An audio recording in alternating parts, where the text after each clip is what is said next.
두 마리, 세 마리, 네 마리, 다섯 마리.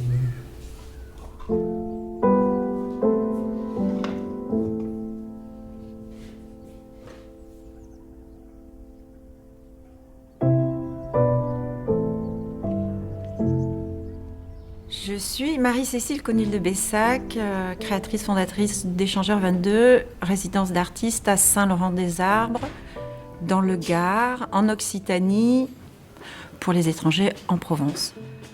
On reçoit à Échangeur 22 deux types de résidences, des résidences ressources pour les artistes locaux. Notre spécificité, c'est plus un programme à l'international, puisqu'on a des résidences chaque été qui invitent des artistes coréens, japonais, brésiliens et français à vivre ensemble pendant au minimum 6 semaines. Bien évidemment, on met à disposition des outils de travail, que ce soit des outils techniques comme la sérigraphie, la céramique, la photographie et toute autre technique des arts plastiques. On met aussi à disposition des logements. On a développé un projet avec le commissaire japonais, Tamura Masamichi, qui met en relation une équipe de la Geidai, l'université d'art de Tokyo, une entreprise de cartonnage, Sakura Pax, et Échangeur 22.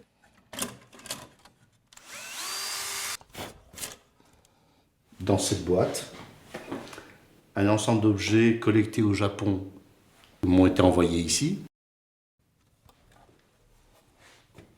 Donc il y a à peu près une trentaine d'objets. Je réagis en fonction de ces objets pour les retourner à l'envoyeur, donc retour à l'envoyeur. Alors j'ai une contrainte, il faut que ça retourne dans cette boîte au Japon et il faut que ça rentre dans cette petite galerie. Voilà, cette petite maquette là est la galerie d'accueil au Japon. Ce qui est particulier dans Échangeur 22, c'est la notion de rendre l'espace le plus libre et disponible pour les artistes. Et si on pratique justement l'effacement de l'espace pour leur mettre à disposition des plateaux les plus flexibles, eux, ils nous laissent régulièrement des traces qu'on aime conserver, comme l'œuvre que l'on peut voir juste au-dessus, qui est de Takashi Nakajima. Pour chaque personne ayant séjourné à Échangeur 22, on remet une boîte dans laquelle l'artiste est invité à y déposer non pas un travail, parce que leur travail leur appartient, mais en tout cas une mémoire. Ça peut être un objet, ça peut être un mot, ça peut être rien.